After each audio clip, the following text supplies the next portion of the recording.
Boa noite. Aumentos exorbitantes do IPTU assustam milhares de brasileiros. Tiroteios entre policiais e traficantes deixam cidadãos sem ter como voltar para casa no Rio. O fóssil de uma mandíbula muda conceitos sobre as origens da humanidade. Cientistas adiantam o relógio do juízo final. Atletas coreanas do Norte e do Sul se juntam para a Olimpíada de Inverno. A clonagem de macacos anunciada por pesquisadores chineses provoca surpresa e críticas. Aqui no Brasil, animais que ajudam a prevenir a febre amarela são mortos por pessoas mal informadas. E as nossas duas maiores cidades começam a vacinação fracionada contra a doença.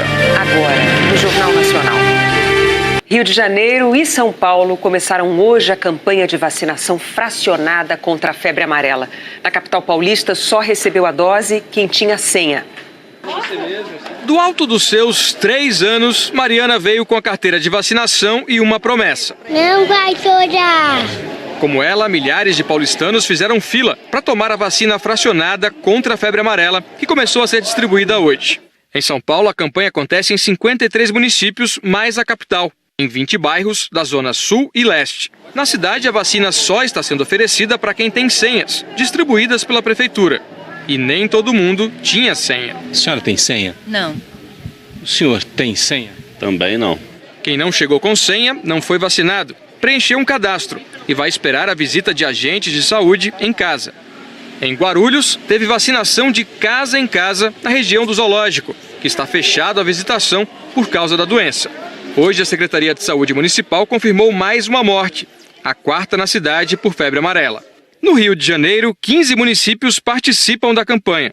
Só na capital foram mais de 200 postos. A meta do Ministério da Saúde é imunizar 20 milhões de pessoas em São Paulo e no Rio, a maior parte com a vacina fracionada.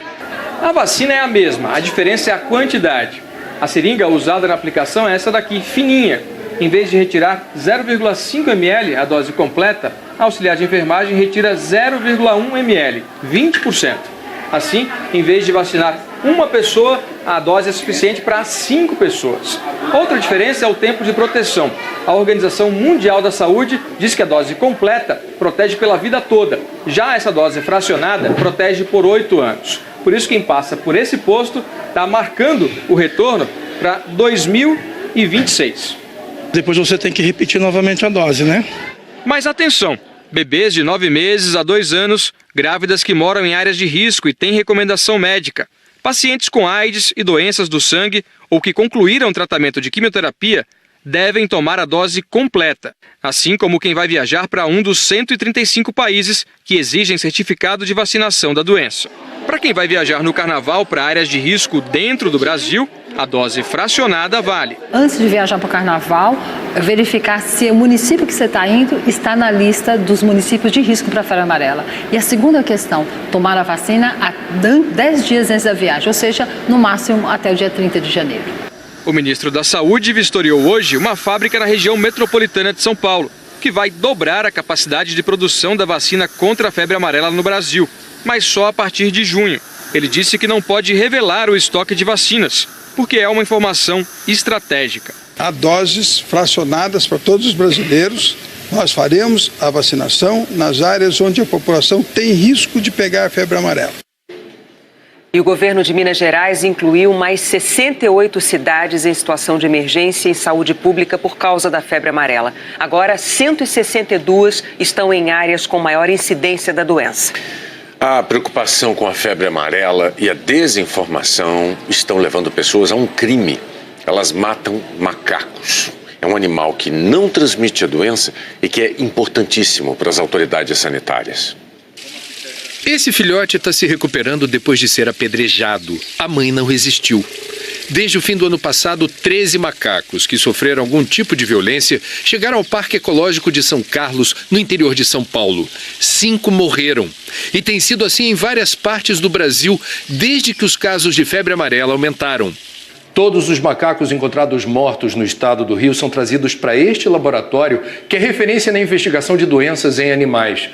Só neste mês de janeiro, os pesquisadores já examinaram mais de 130 macacos. Um recorde na história de 60 anos do laboratório. Agora, o mais triste é que de cada 10 casos, 7 são de animais mortos por pedradas, pauladas envenenamentos e queimaduras. Trabalho há 22 anos, como médica veterinária e 15 anos dentro desse hospital veterinário. E eu nunca vi na história desse hospital uma violência, tamanha violência contra uma espécie como nós estamos vivendo hoje aqui. Além dos saguis, espécies ameaçadas de extinção como bugios e até micos-leões dourados estão sendo alvo de ataques. Mas os especialistas alertam, os macacos não transmitem a febre amarela. São tão vítimas da doença quanto nós. Em áreas de mata, o vírus é transmitido pelos mosquitos hemagogos e sabetes, que vivem nas copas das árvores e preferem o sangue dos macacos. Mas quando esses animais são mortos, as fêmeas podem voar mais baixo e mais longe para buscar o sangue humano. Os macacos ainda são aliados no combate à doença, porque quando um deles é encontrado com febre amarela numa floresta ou num parque, por exemplo, isso é um sinal para as autoridades, que podem isolar a área ou liberar o acesso só para quem foi vacinado.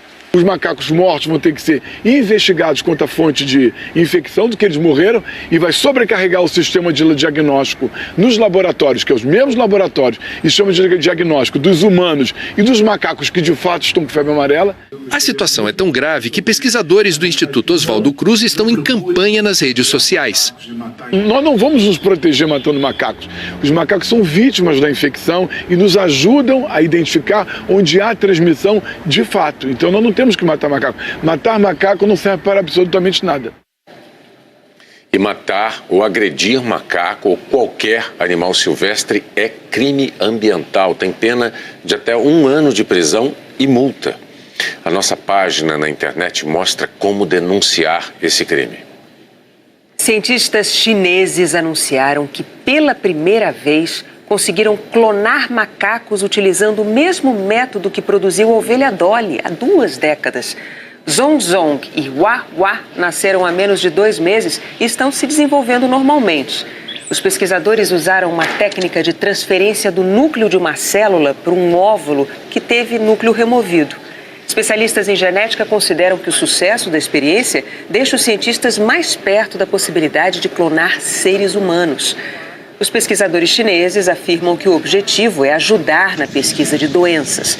Uma associação internacional de defesa dos animais condenou a experiência que chamou de show de horrores. O Conselho Federal de Medicina criou regras para o funcionamento das clínicas populares. Elas prometem atendimento médico rápido, com preços mais baixos. As clínicas populares se espalharam pelo país. Um bom negócio. A gente está fechando janeiro com 4 unidades e o plano são mais 4 até julho de 2018. Os investidores estão mirando em quem perdeu o plano de saúde ou depende do serviço público. É mais pelo preço e pela rapidez também da consulta. Você liga e com 2 dias já consegue agendar uma consulta. Hoje eu vou pagar R$50. Normalmente esse exame é R$200. Para garantir a qualidade do atendimento, a clínica tem que ser inscrita no Conselho Regional de Medicina. É importante que o local esteja dentro das normas exigidas por lei. Agora o Conselho Federal de Medicina juntou todas as regras numa mesma resolução que acabou de ser publicada. Muitas determinações que deveriam ser cumpridas estavam sendo ignoradas. Uma das proibições é a divulgação do preço das consultas, que é uma estratégia muito usada para atrair os pacientes. Os valores não podem constar em propagandas, na internet e nem na fachada. O preço pode ser dado por telefone e pode estar à vista no interior da clínica. Cartão fidelidade e cartão de desconto também não são permitidos. As clínicas não podem funcionar ao lado de lugares como óticas, farmácias e lojas que comercializem próteses e órteses. A fiscalização fica por conta dos Conselhos Regionais de Medicina. A medida começa a valer em 90 dias. Ela traz regulamentações para que essa assistência prestada, ela seja uma assistência prestada com qualidade, com cuidado e com o acompanhamento necessário que qualquer atividade profissional deva ter. A função do Conselho Regional de Medicina é supervisionar a atividade profissional médica nessas unidades. O Maurício abriu esta clínica há 1 ano e meio e acredita que as regras mais claras vão garantir um atendimento melhor. Toda empresa que trabalha de maneira correta, ela ganha quando vem uma regulamentação dessa. Moradores de várias cidades do país estão assustados com o valor do IPTU. Em alguns casos, o aumento no imposto esse ano passou de 2.000%. O William e a Dona Maria são vizinhos, vivem em casas geminadas no bairro da Abolição, zona norte do Rio. No IPTU do ano passado, eles pagaram o mesmo valor, R$ 135. Afinal, as casas têm a mesma idade, a mesma área edificada e o mesmo valor venal, uma estimativa da prefeitura sobre o preço do imóvel. Cada vez que um ano novo começa, a única certeza que nós contribuintes temos é que impostos e taxas virão com aumento. Por isso, quando a Dona Maria recebeu o IPTU dela deste ano, no valor de R$ 162, ela fez as contas e viu que o aumento, em relação ao ano passado, foi de 20%. Mais que a inflação, mas ainda assim razoável. Agora, surpresa desagradável teve o William. O carnê dele esse ano foi de R$ 3.527. Ano passado tinha sido 135. Sabe quanto é que isso dá de diferença percentual? De cabeça não dá para fazer não, deixa eu fazer aqui na calculadora mesmo. O IPTU do William aumentou 2.512%. Olha, eu não infartei por pouco. Fiquei assustadíssimo. Infelizmente não há como. Infelizmente eu estou desempregado, né? Eu não tenho recurso para quitar esses débitos. O IPTU é usado, entre outras coisas, para obras, pagamento dos servidores e limpeza urbana. Um percentual deve ser usado também para saúde e educação.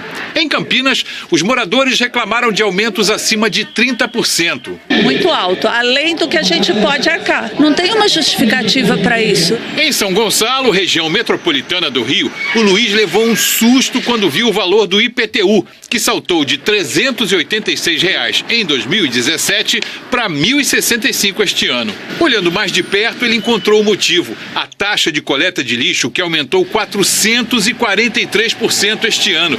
E olha que as ruas estão desse jeito aí, ó. De 38 a 40 anos eu moro aqui no mesmo lugar, mesmo endereço, e nunca recebi um impacto desse, uma notícia dessa tão triste. Em Londrina, moradores insatisfeitos criaram um movimento de protesto chamado Abaixo o IPTU. O ano passado foi R$ 335, valor parcelado, e esse ano R$ 1.206. Este advogado faz um alerta.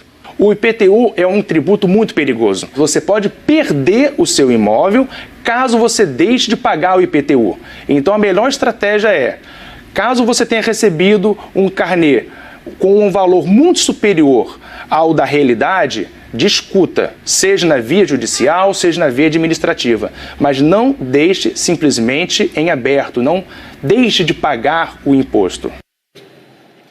A Prefeitura do Rio de Janeiro alegou que há 20 anos não era feita uma revisão na base de cálculo do imposto e que o aumento corrigiu distorções na tributação dos imóveis. A Prefeitura de São Gonçalo afirmou que a taxa de lixo estava defasada há anos e que esse reajuste impactou no IPTU dos moradores. A de Londrina, no Paraná, disse que o valor venal dos imóveis foi atualizado depois de 16 anos sem aumento. E Campinas, São Paulo, declarou que os aumentos no IPTU da cidade não ultrapassam os 30%.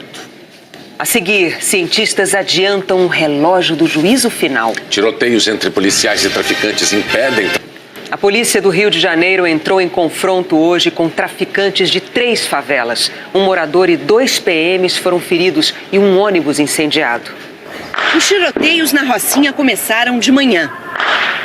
Pelo rádio, a polícia descobriu que bandidos pretendiam, inclusive, atacar a delegacia. É isso, vai na delegacia também, tá ligado? Se tiver com a visão da delegacia, pode dar um tiro lá na delegacia, se ligou? Por medida de segurança, o prédio foi cercado por carros e cones. Policiais de vários batalhões fizeram uma operação para combater o tráfico de drogas. Um soldado do batalhão de choque foi baleado na barriga. A PM apreendeu 7 fuzis e 5 pistolas. A unidade de polícia pacificadora da Rocinha foi atingida por tiros. 2 clínicas da família fecharam por medida de segurança. O aplicativo Onde Tem Tiroteio registrou hoje 8 trocas de tiros na Rocinha, um recorde desde o início desse levantamento. Moradores compartilharam mensagens. Rocinha implora por socorro. Estamos vivendo uma guerra urbana. Mais cedo, 3.000 homens das Forças Armadas fizeram uma operação para combater o roubo de cargas em rodovias nos principais acessos ao Rio. Também houve a operação no Jacarezinho. A Polícia Civil entrou na comunidade em busca de bandidos suspeitos de participar do assassinato do delegado Fábio Monteiro. 18 pessoas foram presas. A troca de tiros durou 4 horas e 3 suspeitos morreram. No fim da tarde, bandidos incendiaram um ônibus na Avenida Niemeyer, o principal acesso ao Morro do Vidigal. A polícia também fez operações na favela, que fica na mesma região da Rocinha. Nas 2 comunidades, 6 pessoas ficaram feridas, entre elas um morador e 2 policiais militares. Imagens mostram moradores correndo para se proteger no meio da rua. Agora são 7 horas da noite, hora de volta para casa, e a Avenida Niemeyer, uma importante ligação entre as zonas sul e oeste da cidade, está bloqueada, continua bloqueada nos 2 sentidos. Os moradores do Vidigal também esperam aqui no ponto de ônibus para conseguir voltar para casa. Não sei nem o que fazer, tá difícil. Já estou quase voltando do meu trabalho para dormir lá, né? Olha, o trânsito na Avenida Niemeyer foi liberado agora há pouco. Cientistas adiantaram os ponteiros de um relógio criado para simbolizar o risco do fim do mundo. É uma forma de manifestar preocupação com fatos que podem precipitar a destruição do planeta. As mudanças climáticas e a postura dos líderes mundiais diante de uma ameaça de guerra nuclear foram os motivos desse avanço. A contagem não ficava tão próxima do fim desde o auge da Guerra Fria, o período de tensão extrema no século passado entre as potências nucleares, os Estados Unidos, líderes do Ocidente capitalista, e a União Soviética, pelo bloco de países comunistas. O convidado mais aguardado do Fórum Econômico Mundial chegou hoje a Davos, na Suíça. Donald Trump é o segundo presidente americano a comparecer a uma edição do encontro. Antes dele, só Bill Clinton tinha participado. Com uma rejeição nas alturas, Donald Trump desembarcou em Davos. As câmeras esqueceram as meias do primeiro-ministro canadense Justin Trudeau e os sapatos da primeira-ministra britânica Theresa May. Só deu o presidente americano. O primeiro a participar do Fórum Econômico Mundial desde 2000. Numa reunião com o primeiro-ministro israelense Benjamin Netanyahu, Trump ameaçou retirar a ajuda aos palestinos caso eles não retomem as negociações de paz com Israel. A Autoridade Nacional Palestina já respondeu, disse que não aceita chantagem. Depois de muito mal-estar com a primeira-ministra Theresa May, desde que compartilhou na internet vídeos racistas de um grupo britânico de extrema-direita, Trump resolveu caprichar nas palavras. Nós amamos o seu país. O presidente americano só discursa amanhã, mas a primeira-ministra britânica se apresentou hoje aqui em Davos e foi mais uma líder a defender o livre comércio no Fórum Econômico Mundial. Nós não podemos seguir em direções diferentes, disse May. A Coreia do Sul recorreu hoje à Organização Mundial do Comércio. O motivo foram as tarifas pesadas impostas por Trump à importação de painéis solares e máquinas de lavar. O diretor-geral da OMC, Roberto Azevedo, reconheceu que o discurso protecionista preocupa.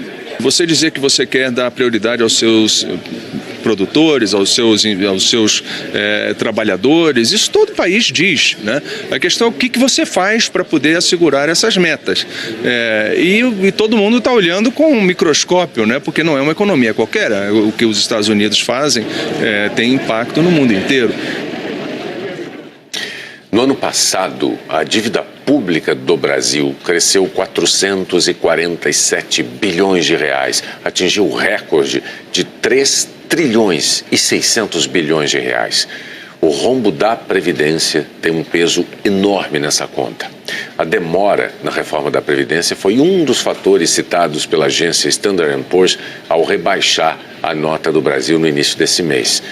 Numa entrevista à agência Bloomberg, em Davos, o ministro da Fazenda, Henrique Meirelles, afirmou hoje que o governo não considera aumentar impostos para compensar a demora na reforma. Ele disse que o governo estuda cortes de despesas.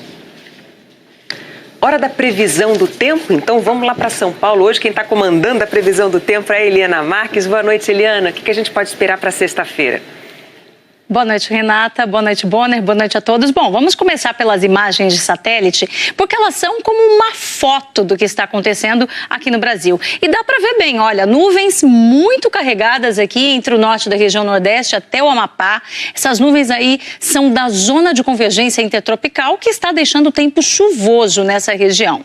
No oeste do Brasil, temos nuvens carregadas também por causa dessa área de baixa pressão atmosférica que aumenta as instabilidades. E do outro lado aqui, uma frente fria avançando, afastada no oceano. Atrás dela já tem uma alta pressão que empurra a umidade do mar para o continente. Por isso é que hoje foi um dia mais nublado aqui em São Paulo, também no litoral do estado, e amanhã vai continuar. Tem previsão de bastante chuva na praia, principalmente entre Santos e Ubatuba. No interior de São Paulo, choveu muito também no centro-oeste do estado. Amanhã tem possibilidade de mais temporal, previsão de chuva forte também no oeste de Santa Catarina e no centro-oeste do Paraná. E as tempestades de verão devem avançar pelo centro-oeste, podem atingir o Triângulo Mineiro, na região norte até o Amazonas e vão se espalhando até o Ceará. Destaque para as áreas que estão mais coloridas aqui nesse mapa, o azul mais escuro, tem previsão de chuva todo dia até meados da semana que vem, inclusive lá em São Luís, onde já tem chovido bastante, e também em Fortaleza, que já superou a média de chuva do mês. Agora, precisa chover muito ainda no Ceará para que um dos maiores reservatórios do estado saia dessa situação crítica aqui. O Castanhão está operando com pouco mais de 2% da capacidade. Tem que chover no lugar certo, né? Nas chamadas caixas d'água do Brasil. Agora, Eliana, esses temporais todos, será que mexem com as temperaturas? Em alguns lugares sim, mas o que vai prevalecer ainda é uma sexta-feira de temperaturas altas. Vai continuar bem quente em quase todo o Brasil. Em grande parte de Roraima, também aqui do Rio Grande do Sul, teremos um dia amanhã de sol o dia todo e também nessa área amarela que vai do Espírito Santo até Sergipe. Salvador, máxima de 32 graus, Vitória 34, Porto Alegre 29, todas sem chuva, com sol. Já Rio de Janeiro, Brasília e Palmas podem ter chuva aí nos 3 períodos do dia, abafado nas 3. Aqui em São Paulo, em Curitiba e em Florianópolis, possibilidade de chuva nos 3 períodos também. E aí a gente percebe que essas 3 capitais aqui vão ficar mais fresquinhas, né? Temperaturas aí entre 25 e 26 graus, inclusive mais fresquinhas que nos últimos dias. Aqui em São Paulo, por exemplo, Renata, ontem tivemos aí temperatura perto dos 34 graus, hoje 30, amanhã 26. Você vê em Curitiba 17 graus de mínima em pleno janeiro? Tá bom. Até amanhã, Eliana. Até amanhã, tchau, tchau. A seguir, o Brasil na elite mundial das pesquisas da matemática. A descoberta de um fóssil de mandíbula no Oriente Médio indica que os ancestrais do homem saíram da África muito antes do que se pensava.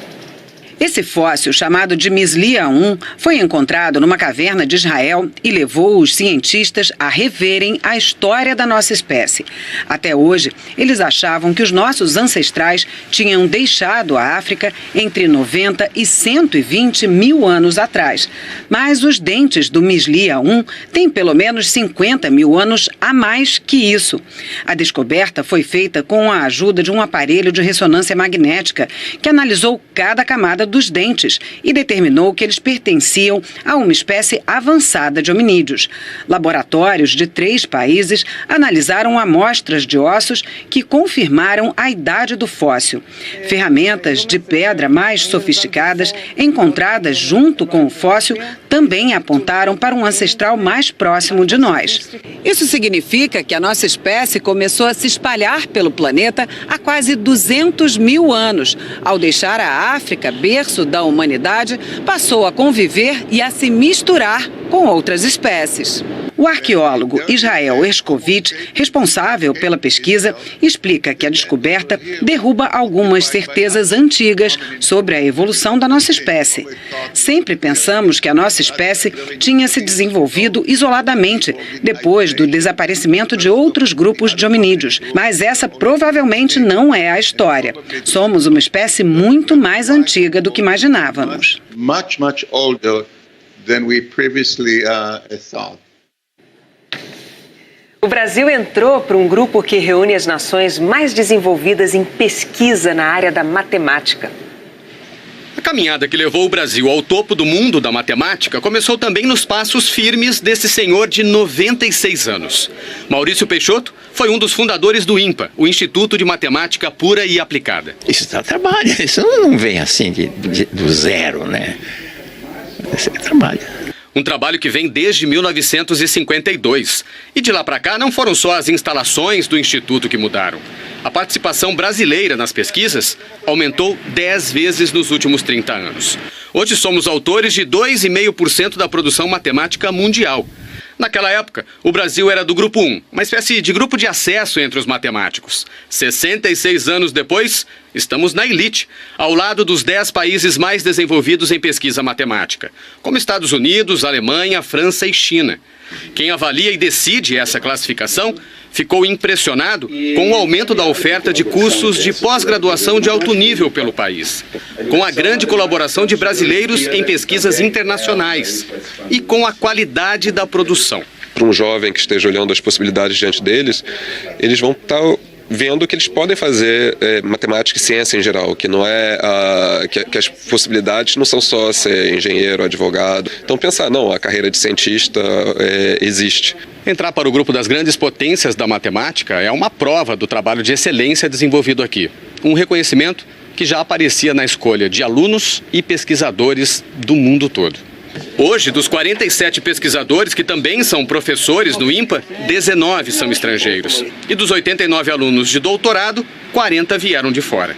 A promoção do Brasil pode ajudar a manter brasileiros por aqui, a atrair ainda mais jovens de outros países e até a deixar a matemática mais perto de todos nós. Temos desenvolvido um esforço muito grande para comunicar a matemática para a sociedade e para começar a desconstruir a imagem do bicho-papão, que não tem razão de ser. A matemática é muito importante para o desenvolvimento do país, é importantíssima para a formação do cidadão e nós estamos empenhados em ajudar a melhorar essa situação. A Procuradoria-Geral da República enviou ao Supremo Tribunal Federal um parecer pelo arquivamento do inquérito contra o senador José Serra, do PSDB. O inquérito foi instaurado em maio do ano passado com base na delação da JBS para apurar a suposta prática de Caixa 2 na campanha de Serra em 2010 para a presidência da República. Segundo a PGR, não há como prosseguir com a investigação porque o crime já prescreveu. O prazo é de 6 anos. E a Justiça Federal absolveu o ex-governador do Ceará, Cid Gomes, do PDT, no processo sobre supostas irregularidades na concessão de um empréstimo do Banco do Nordeste para uma empresa de que ele é sócio. O Ministério Público Federal afirmou que as regras do Fundo Constitucional de Financiamento do Nordeste não foram respeitadas. O negócio foi feito em 2014. O juiz da 18ª Vara da Justiça Federal entendeu que não houve qualquer risco ou prejuízo ao banco. Cid Gomes não quis comentar a decisão. O juiz Ricardo Leite, da 10ª Vara Federal em Brasília, determinou hoje a apreensão do passaporte do ex-presidente Lula, proibindo que ele deixe o país. A decisão foi tomada no âmbito do processo que apura suposto tráfico de influência de Lula na compra de aviões militares suecos e não tem relação com o julgamento de ontem em Porto Alegre. Lula se tornou réu no processo dos caças em dezembro de 2016 e os crimes teriam sido praticados entre 2013 e 2015 durante o governo Dilma Rousseff. Os assessores do ex-presidente Lula disseram que não foram notificados. A Polícia Federal declarou que a entrega do passaporte ficou combinada com a defesa do ex-presidente para amanhã. Lula tinha uma viagem marcada para a Etiópia logo mais, na madrugada desta sexta-feira, como participante de um evento da Organização das Nações Unidas para a Alimentação e Agricultura.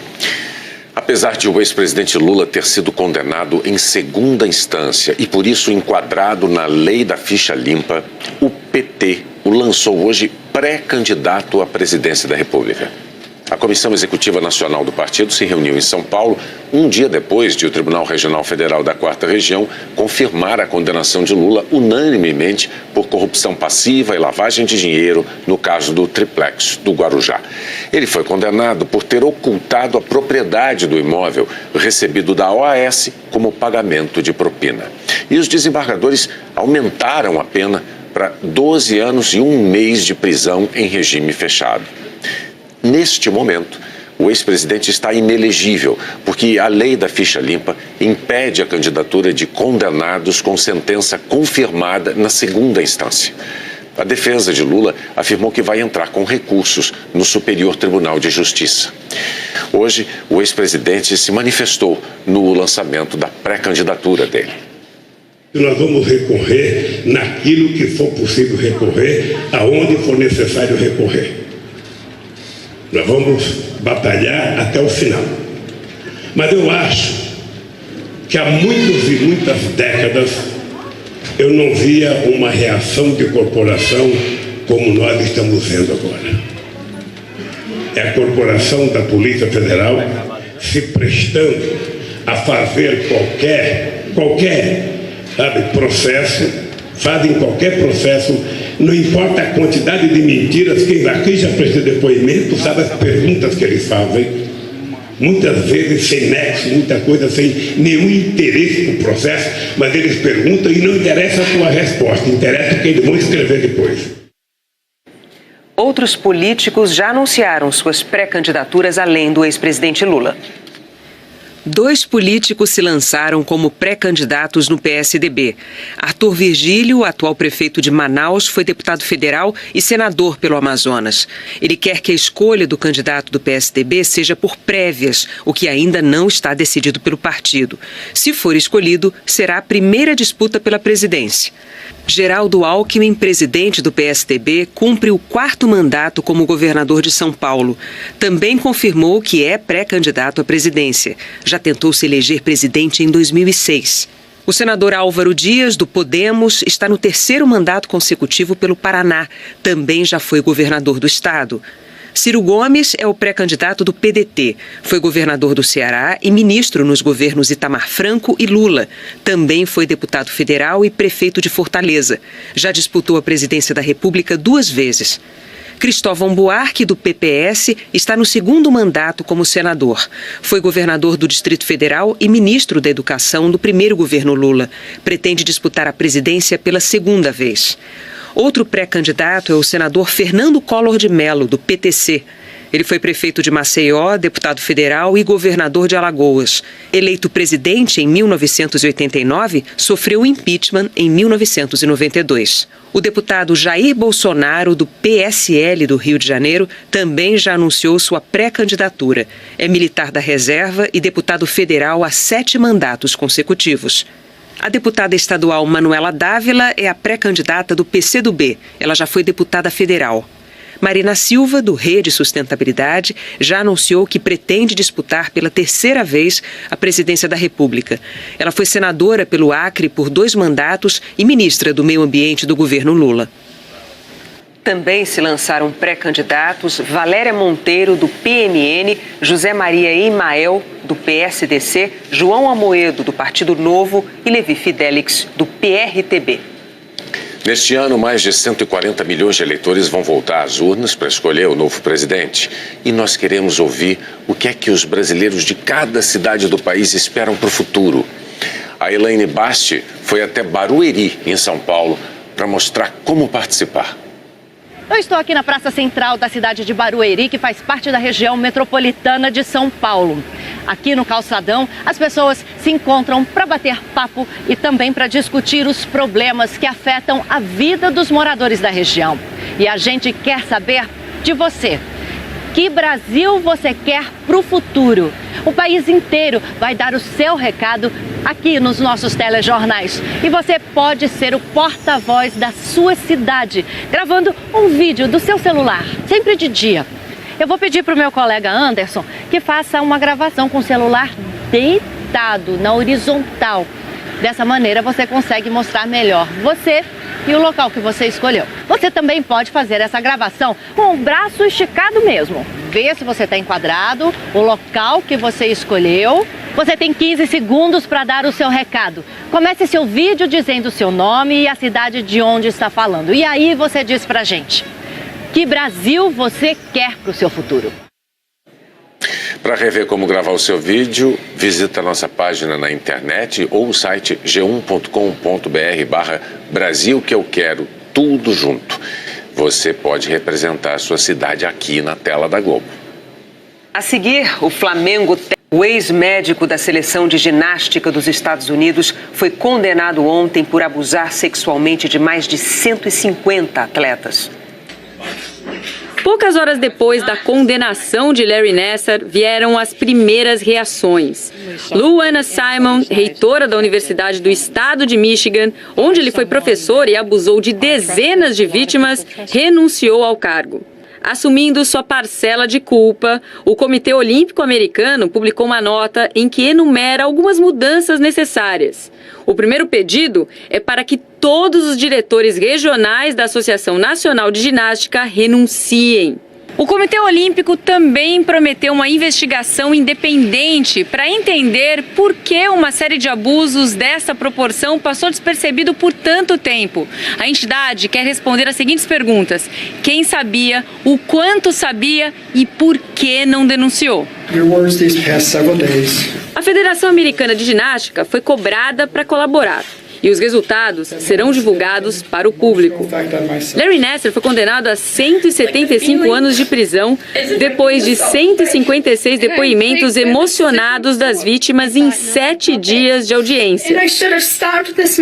A estrela da ginástica, Simone Biles, que revelou ter sido abusada por Larry, agradeceu à juíza Rosemaria Aquilina pela sentença. "Obrigada, você é minha heroína", escreveu Biles.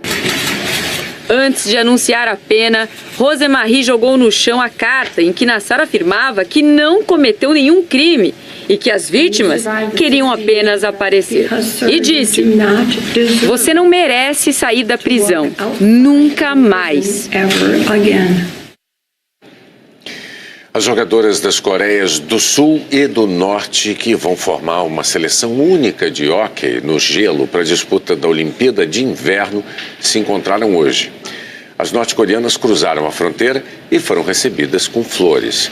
É a primeira vez numa Olimpíada que um time é formado por atletas desses dois países. As duas Coreias também vão desfilar juntas, sob uma mesma bandeira, na cerimônia de abertura. A Olimpíada de Inverno começa no dia 9 de fevereiro e você vai poder acompanhar aqui na Globo.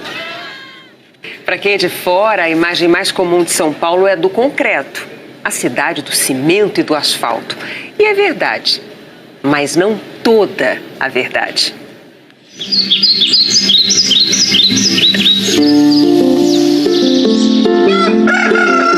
6 e pouco da manhã. Raia o dia na maior cidade do país.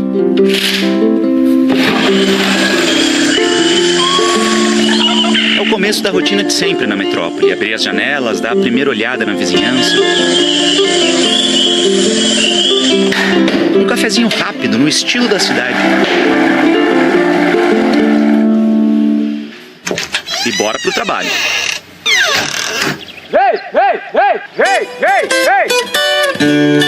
No idioma do escritório a céu aberto, isso quer dizer: podem vir, o café da manhã tá pronto. E são tantos os que estão morrendo de fome.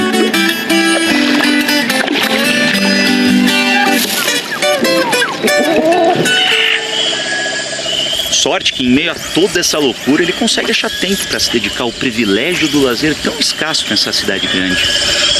Nascido e criado aqui, não troco esse lugar, esse bairro, por qualquer outro lugar de São Paulo, não troco. Bendito seja o dia a dia numa São Paulo de quintal com bosque, pomar sempre à mão. Com a possibilidade de expandir as plantações, seguindo só uns pouquinhos metros para frente de casa, falando com o Oziel. Às vezes vem o pessoal da cidade e fala: a gente veio de São Paulo para conhecer aqui. Fala: mas você tá em São Paulo ainda. Caboclo simpático, matuto nascido em Sampa. Ué, mas e essa falinha mansa aí? De Minas. Dos pais? Dos pais. O sotaque sossegado camufla um empreendedor típico da terra, dos negócios, que toca uma propriedade de 240 mil metros quadrados, plantando alface, cebolinha, repolho, rúcula, fabricando mudas de folhagens para toda a região.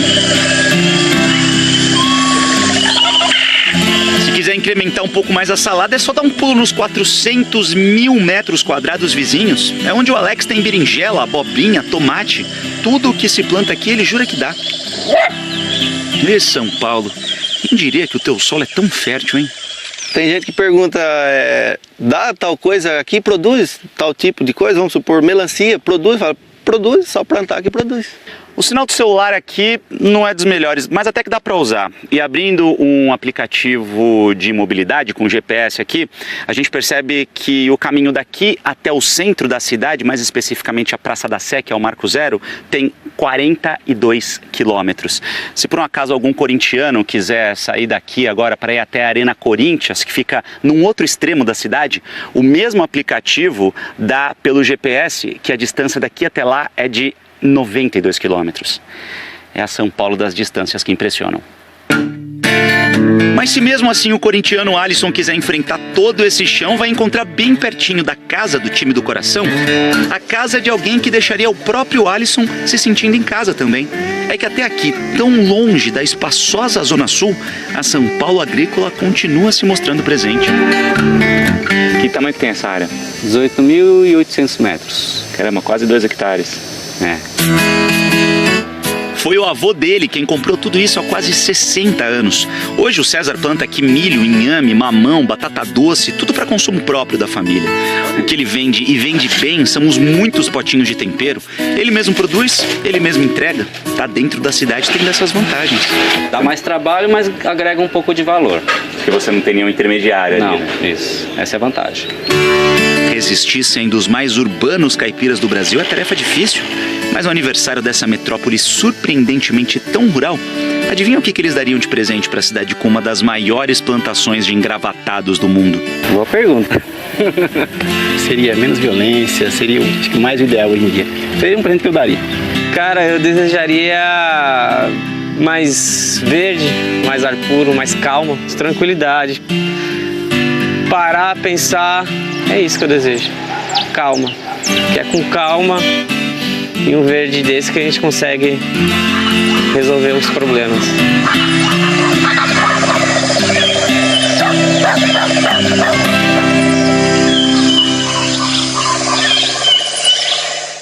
Oh, coisa boa. Quem diria, né? Logo mais, depois da estreia de Brasil a Bordo, tem Jornal da Globo. Boa noite. Boa noite, até amanhã. Precisa chover muito ainda no Ceará para que um dos maiores reservatórios do estado saia dessa situação crítica aqui. O Castanhão está operando com pouco mais de 2% da capacidade. Tem que chover no lugar certo, né? Nas chamadas caixas d'água do Brasil. Agora, Eliana, esses temporais todos, será que mexem com as temperaturas? Em alguns lugares sim, mas o que vai prevalecer ainda é uma sexta-feira de temperaturas altas. Vai continuar bem quente em quase todo o Brasil. Em grande parte de Roraima, também aqui do Rio Grande do Sul, teremos um dia amanhã de sol o dia todo e também nessa área amarela que vai do Espírito Santo até Sergipe. Salvador, máxima de 32 graus, Vitória 34, Porto Alegre 29, todas sem chuva, com sol. Já Rio de Janeiro, Brasília e Palmas podem ter chuva aí nos 3 períodos do dia, abafado nas 3. Aqui em São Paulo, em Curitiba e em Florianópolis, possibilidade de chuva nos 3 períodos também. E aí a gente percebe que essas 3 capitais aqui vão ficar mais fresquinhas, né? Temperaturas aí entre 25 e 26 graus, inclusive mais fresquinhas que nos últimos dias. Aqui em São Paulo, por exemplo, Renata, ontem tivemos aí temperatura perto dos 34 graus, hoje 30, amanhã 26. Você vê em Curitiba 17 graus de mínima em pleno janeiro? Tá bom. Até amanhã, Eliana. Até amanhã, tchau, tchau. A seguir, o Brasil na elite mundial das pesquisas da matemática. A descoberta de um fóssil de mandíbula no Oriente Médio indica que os ancestrais do homem saíram da África muito antes do que se pensava. Esse fóssil, chamado de Mislia 1, foi encontrado numa caverna de Israel e levou os cientistas a reverem a história da nossa espécie. Até hoje, eles achavam que os nossos ancestrais tinham deixado a África entre 90 e 120 mil anos atrás. Mas os dentes do Mislia 1 têm pelo menos 50 mil anos a mais que isso. A descoberta foi feita com a ajuda de um aparelho de ressonância magnética que analisou cada camada dos dentes e determinou que eles pertenciam a uma espécie avançada de hominídeos. Laboratórios de 3 países analisaram amostras de ossos que confirmaram a idade do fóssil. Ferramentas de pedra mais sofisticadas encontradas junto com o fóssil também apontaram para um ancestral mais próximo de nós. Isso significa que a nossa espécie começou a se espalhar pelo planeta há quase 200 mil anos. Ao deixar a África, berço da humanidade, passou a conviver e a se misturar com outras espécies. O arqueólogo Israel Ershkovich, responsável pela pesquisa, explica que a descoberta derruba algumas certezas antigas sobre a evolução da nossa espécie. Sempre pensamos que a nossa espécie tinha se desenvolvido isoladamente, depois do desaparecimento de outros grupos de hominídeos. Mas um trabalho que vem desde 1952. E de lá para cá não foram só as instalações do Instituto que mudaram. A participação brasileira nas pesquisas aumentou 10 vezes nos últimos 30 anos. Hoje somos autores de 2,5% da produção matemática mundial. Naquela época, o Brasil era do Grupo 1, uma espécie de grupo de acesso entre os matemáticos. 66 anos depois, estamos na elite, ao lado dos 10 países mais desenvolvidos em pesquisa matemática, como Estados Unidos, Alemanha, França e China. Quem avalia e decide essa classificação ficou impressionado com o aumento da oferta de cursos de pós-graduação de alto nível pelo país, com a grande colaboração de brasileiros em pesquisas internacionais e com a qualidade da produção. Para um jovem que esteja olhando as possibilidades diante deles, eles vão estar vendo que eles podem fazer matemática e ciência em geral, que não é que as possibilidades não são só ser engenheiro, advogado. Então pensar, não, a carreira de cientista existe. Entrar para o grupo das grandes potências da matemática é uma prova do trabalho de excelência desenvolvido aqui. Um reconhecimento que já aparecia na escolha de alunos e pesquisadores do mundo todo. Hoje, dos 47 pesquisadores que também são professores no INPA, 19 são estrangeiros. E dos 89 alunos de doutorado, 40 vieram de fora.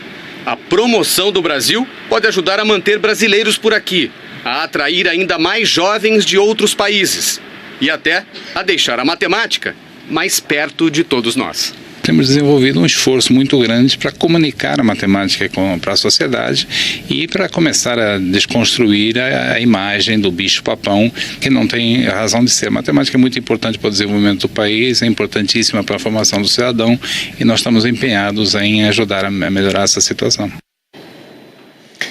A Procuradoria-Geral da República enviou ao Supremo Tribunal Federal um parecer pelo arquivamento do inquérito contra o senador José Serra, do PSDB.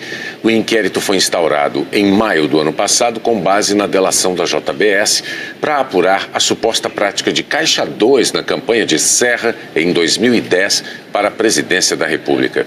Segundo a PGR, não há como prosseguir com a investigação porque o crime já prescreveu. O prazo é de 6 anos. E a Justiça Federal absolveu o ex-governador do Ceará, Cid Gomes, do PDT, no processo sobre supostas irregularidades na concessão de um empréstimo do Banco do Nordeste para uma empresa de que ele é sócio. O Ministério Público Federal afirmou que as regras do Fundo Constitucional de Financiamento do Nordeste não foram respeitadas. O negócio foi feito em 2014. O juiz da 18ª Vara da Justiça Federal entendeu que não houve qualquer risco ou prejuízo ao banco. Cid Gomes não quis comentar. Do Espírito Santo até Sergipe. Salvador, máxima de 32 graus, Vitória 34, Porto Alegre 29, todas sem chuva, com sol. Já Rio de Janeiro, Brasília e Palmas podem ter chuva aí nos 3 períodos do dia, abafado nas 3. Aqui em São Paulo, em Curitiba e em Florianópolis, possibilidade de chuva nos 3 períodos também. E aí a gente percebe que essas 3 capitais aqui vão ficar mais fresquinhas, né? Temperaturas aí entre 25 e 26 graus, inclusive mais fresquinhas que nos últimos dias. Aqui em São Paulo, por exemplo, Renata, ontem tivemos aí temperatura perto dos 34 graus, hoje 30, amanhã 26. Você vê em Curitiba 17 graus de mínima em pleno janeiro? Tá bom. Até amanhã, Eliana. Até amanhã, tchau, tchau. A seguir, o Brasil na elite mundial das pesquisas da matemática. A descoberta de um fóssil de mandíbula no Oriente Médio indica que os ancestrais do homem saíram da África muito antes do que se pensava. Esse fóssil, chamado de Mislia 1, foi encontrado numa caverna de Israel e levou os cientistas a reverem a história da nossa espécie. Até hoje, eles achavam que os nossos ancestrais tinham deixado a África entre 90 e 120 mil anos atrás. Mas os dentes do Mislia 1 têm pelo menos 50 mil anos a mais que isso. A descoberta foi feita com a ajuda de um aparelho de ressonância magnética que analisou cada camada dos dentes e determinou que eles pertenciam a uma espécie avançada de hominídeos. Laboratórios de 3 países analisaram amostras de ossos que confirmaram a idade do fóssil. Ferramentas de pedra mais sofisticadas encontradas junto com o fóssil também apontaram para um ancestral mais próximo de nós. Isso significa que a nossa espécie começou a se espalhar pelo planeta há quase 200 mil anos. Ao deixar a África, berço da humanidade, passou a conviver e a se misturar com outras espécies. O arqueólogo Israel Herskovitch, responsável pela pesquisa, explica que a descoberta derruba algumas certezas antigas sobre a evolução da nossa espécie. Sempre pensamos que a nossa espécie tinha se desenvolvido isoladamente, depois do desaparecimento de outros grupos de hominídeos, mas essa provavelmente não é a história. Somos uma espécie muito mais antiga do que imaginávamos. Much older than we previously thought. O Brasil entrou para um grupo que reúne as nações mais desenvolvidas em pesquisa na área da matemática. A caminhada que levou o Brasil ao topo do mundo da matemática começou também nos passos firmes desse senhor de 96 anos. Maurício Peixoto foi um dos fundadores do INPA, o Instituto de Matemática Pura e Aplicada. Isso dá trabalho, isso não vem assim do zero, né? De protesto chamado Abaixo o IPTU. O ano passado foi R$ 335, valor parcelado, e esse ano R$ 1.206. Este advogado faz um alerta. O IPTU é um tributo muito perigoso. Você pode perder o seu imóvel caso você deixe de pagar o IPTU. Então a melhor estratégia é, caso você tenha recebido um carnê com um valor muito superior ao da realidade, discuta, seja na via judicial, seja na via administrativa, mas não deixe simplesmente em aberto, não deixe de pagar o imposto. A Prefeitura do Rio de Janeiro alegou que há 20 anos não era feita uma revisão na base de cálculo do imposto e que o aumento corrigiu distorções na tributação dos imóveis. A Prefeitura de São Gonçalo afirmou que a taxa de lixo estava defasada há anos e que esse reajuste impactou no IPTU dos moradores. A de Londrina, no Paraná, disse que o valor venal dos imóveis foi atualizado depois de 16 anos sem aumento. E Campinas, São Paulo, declarou que os aumentos no IPTU da cidade não ultrapassam os 30%. A seguir, cientistas adiantam um relógio do juízo final. Tiroteios entre policiais e traficantes impedem.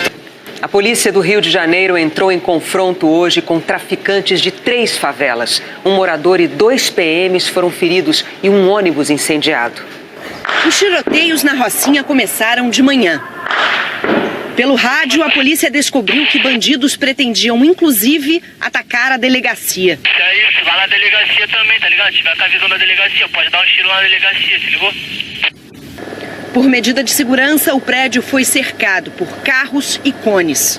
Policiais de vários batalhões fizeram uma operação para combater o tráfico de drogas. Um soldado do batalhão de choque foi baleado na barriga. A PM apreendeu 7 fuzis e 5 pistolas. A unidade de polícia pacificadora da Rocinha foi atingida por tiros. 2 clínicas da família fecharam por medida de segurança. O aplicativo Onde Tem Tiroteio registrou hoje 8 trocas de tiros na Rocinha, um recorde desde o início desse levantamento. Moradores compartilharam mensagens. Rocinha implora por socorro. Estamos vivendo uma guerra urbana. Mais cedo, 3.000 homens das Forças Armadas fizeram uma operação para combater o roubo de cargas em rodovias nos principais acessos ao Rio. Também houve a operação no Jacarezinho. A Polícia Civil entrou na comunidade em busca de bandidos suspeitos de participar do assassinato do delegado Fábio Monteiro. 18 pessoas foram presas. A troca de tiros durou 4 horas e 3 suspeitos morreram. No fim da tarde, bandidos incendiaram um ônibus na Avenida Niemeyer. A gente retira 0,1 ml, 20%. Assim, em vez de vacinar uma pessoa, a dose é suficiente para 5 pessoas. Outra diferença é o tempo de proteção. A Organização Mundial da Saúde diz que a dose completa protege pela vida toda. Já essa dose fracionada protege por 8 anos. Por isso, quem passa por esse posto está marcando o retorno para 2026. Depois você tem que repetir novamente a dose, né? Mas atenção, bebês de 9 meses a 2 anos, grávidas que moram em áreas de risco e têm recomendação médica, pacientes com AIDS e doenças do sangue ou que concluíram o tratamento de quimioterapia devem tomar a dose completa, assim como quem vai viajar para um dos 135 países que exigem certificado de vacinação da doença. Para quem vai viajar no carnaval para áreas de risco dentro do Brasil, a dose fracionada vale. Antes de viajar para o carnaval, verificar se o município que você está indo está na lista dos municípios de risco para a febre amarela. E a segunda questão, tomar a vacina 10 dias antes da viagem, ou seja, no máximo até o dia 30 de janeiro. O ministro da Saúde vistoriou hoje uma fábrica na região metropolitana de São Paulo, que vai dobrar a capacidade de produção da vacina contra a febre amarela no Brasil, mas só a partir de junho. Ele disse que não pode revelar o estoque de vacinas, porque é uma informação estratégica. Há doses fracionadas para todos os brasileiros. Nós faremos a vacinação nas áreas onde a população tem risco de pegar a febre amarela. E o governo de Minas Gerais incluiu mais 68 cidades em situação de emergência em saúde pública por causa da febre amarela. Agora, 162 estão em áreas com maior incidência da doença. A preocupação com a febre amarela e a desinformação estão levando pessoas a um crime. Elas matam macacos. É um animal que não transmite a doença e que é importantíssimo para as autoridades sanitárias. Esse filhote está se recuperando depois de ser apedrejado. A mãe não resistiu. Desde o fim do ano passado, 13 macacos que sofreram algum tipo de violência chegaram ao Parque Ecológico de São Carlos, no interior de São Paulo. 5 morreram. E tem sido assim em várias partes do Brasil, desde que os casos de febre amarela aumentaram. Todos os macacos encontrados mortos no estado do Rio são trazidos para este laboratório, que é referência na investigação de doenças em animais. Só neste mês de janeiro, os pesquisadores já examinaram mais de 130 macacos. Um recorde na história de 60 anos do laboratório. Agora, o mais triste é que de cada 10 casos, 7 são de animais mortos por pedradas, pauladas, envenenamentos e queimaduras. Trabalho há 22 anos, como médica veterinária e 15 anos dentro desse hospital veterinário. E eu nunca vi na história desse hospital uma violência, tamanha violência. Foi governador do Distrito Federal e ministro da Educação do primeiro governo Lula. Pretende disputar a presidência pela segunda vez. Outro pré-candidato é o senador Fernando Collor de Mello, do PTC. Ele foi prefeito de Maceió, deputado federal e governador de Alagoas. Eleito presidente em 1989, sofreu impeachment em 1992. O deputado Jair Bolsonaro, do PSL do Rio de Janeiro, também já anunciou sua pré-candidatura. É militar da reserva e deputado federal há 7 mandatos consecutivos. A deputada estadual Manuela Dávila é a pré-candidata do PCdoB. Ela já foi deputada federal. Marina Silva, do Rede Sustentabilidade, já anunciou que pretende disputar pela 3ª vez a presidência da República. Ela foi senadora pelo Acre por 2 mandatos e ministra do Meio Ambiente do governo Lula. Também se lançaram pré-candidatos Valéria Monteiro, do PMN, José Maria Imael, do PSDC, João Amoedo, do Partido Novo e Levi Fidelix, do PRTB. Neste ano, mais de 140 milhões de eleitores vão voltar às urnas para escolher o novo presidente. E nós queremos ouvir o que é que os brasileiros de cada cidade do país esperam para o futuro. A Elaine Basti foi até Barueri, em São Paulo, para mostrar como participar. Eu estou aqui na Praça Central da cidade de Barueri, que faz parte da região metropolitana de São Paulo. Aqui no calçadão, as pessoas se encontram para bater papo e também para discutir os problemas que afetam a vida dos moradores da região. E a gente quer saber de você. Que Brasil você quer para o futuro? O país inteiro vai dar o seu recado aqui nos nossos telejornais. E você pode ser o porta-voz da sua cidade, gravando um vídeo do seu celular, sempre de dia. Eu vou pedir para o meu colega Anderson que faça uma gravação com o celular deitado, na horizontal. Dessa maneira você consegue mostrar melhor você e o local que você escolheu. Você também pode fazer essa gravação com o braço esticado mesmo. Vê se você está enquadrado, o local que você escolheu. Você tem 15 segundos para dar o seu recado. Comece seu vídeo dizendo o seu nome e a cidade de onde está falando. E aí você diz pra gente, que Brasil você quer para o seu futuro?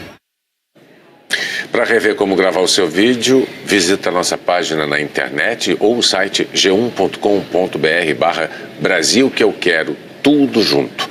Você pode representar a sua cidade aqui na tela da Globo.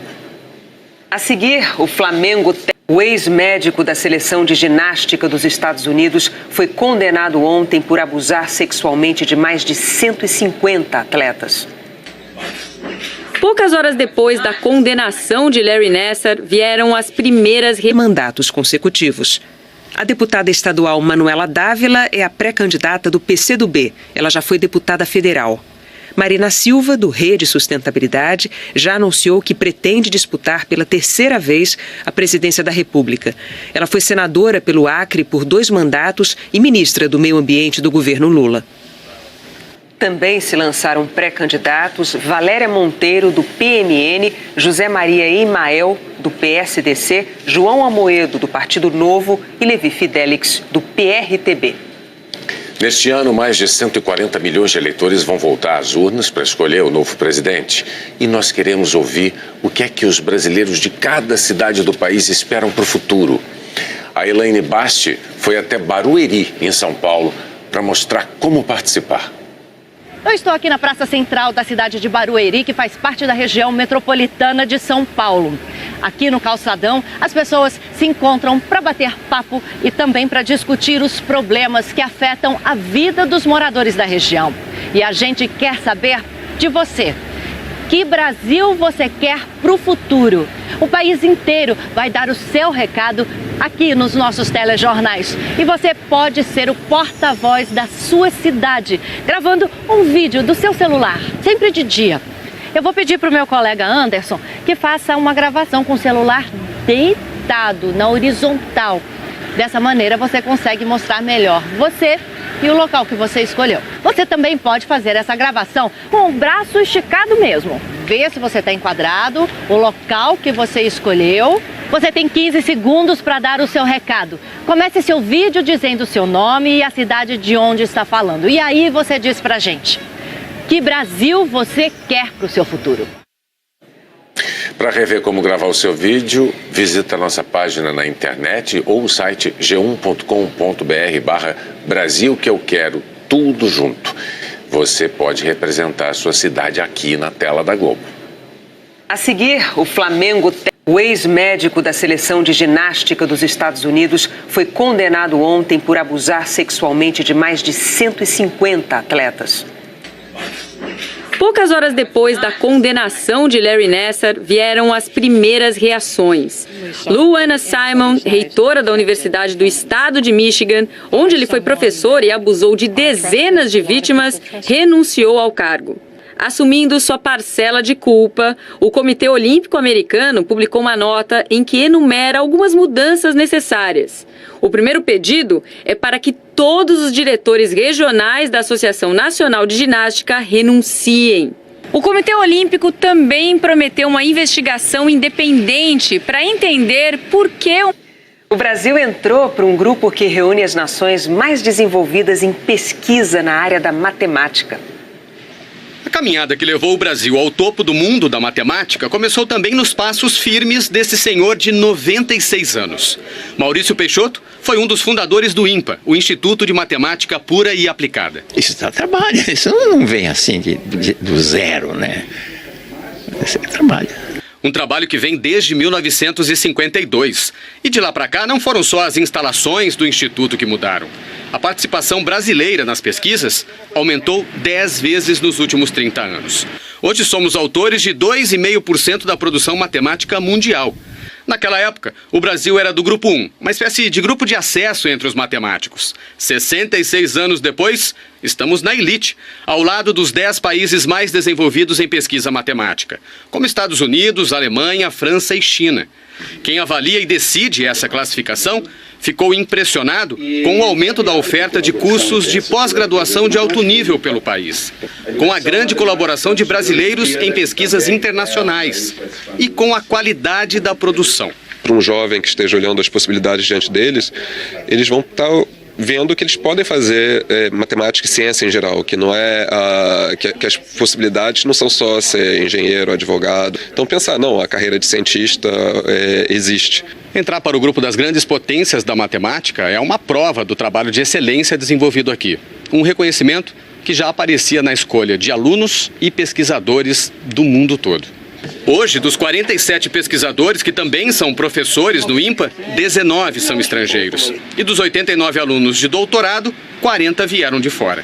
A promoção do Brasil pode ajudar a manter brasileiros por aqui, a atrair ainda mais jovens de outros países e até a deixar a matemática mais perto de todos nós. Temos desenvolvido um esforço muito grande para comunicar a matemática para a sociedade e para começar a desconstruir a imagem do bicho-papão, que não tem razão de ser. A matemática é muito importante para o desenvolvimento do país, é importantíssima para a formação do cidadão e nós estamos empenhados em ajudar a melhorar essa situação. A Procuradoria-Geral da República enviou ao Supremo Tribunal Federal um parecer pelo arquivamento do inquérito contra o senador José Serra, do PSDB. O inquérito foi instaurado em maio do ano passado com base na delação da JBS para apurar a suposta prática de Caixa 2 na campanha de Serra em 2010 para a presidência da República. Segundo a PGR, não há como prosseguir com a investigação porque o crime já prescreveu. O prazo é de 6 anos. E a Justiça Federal absolveu o ex-governador do Ceará, Cid Gomes, do PDT, no processo sobre... Vou escrever depois. Outros políticos já anunciaram suas pré-candidaturas além do ex-presidente Lula. 2 políticos se lançaram como pré-candidatos no PSDB. Arthur Virgílio, atual prefeito de Manaus, foi deputado federal e senador pelo Amazonas. Ele quer que a escolha do candidato do PSDB seja por prévias, o que ainda não está decidido pelo partido. Se for escolhido, será a primeira disputa pela presidência. Geraldo Alckmin, presidente do PSDB, cumpre o 4º mandato como governador de São Paulo. Também confirmou que é pré-candidato à presidência. Já tentou se eleger presidente em 2006. O senador Álvaro Dias, do Podemos, está no 3º mandato consecutivo pelo Paraná. Também já foi governador do estado. Ciro Gomes é o pré-candidato do PDT. Foi governador do Ceará e ministro nos governos Itamar Franco e Lula. Também foi deputado federal e prefeito de Fortaleza. Já disputou a presidência da República 2 vezes. Cristóvão Buarque, do PPS, está no 2º mandato como senador. Foi governador do Distrito Federal e ministro da Educação do 1º governo Lula. Pretende disputar a presidência pela 2ª vez. Outro pré-candidato é o senador Fernando Collor de Mello, do PTC. Ele foi prefeito de Maceió, deputado federal e governador de Alagoas. Eleito presidente em 1989, sofreu impeachment em 1992. O deputado Jair Bolsonaro, do PSL do Rio de Janeiro, também já anunciou sua pré-candidatura. É militar da reserva e deputado federal há 7 mandatos consecutivos. A deputada estadual Manuela Dávila é a pré-candidata do PCdoB. Ela já foi deputada federal. Marina Silva, do Rede Sustentabilidade, já anunciou que pretende disputar pela 3ª vez a presidência da República. Ela foi senadora pelo Acre por 2 mandatos e ministra do Meio Ambiente do governo Lula.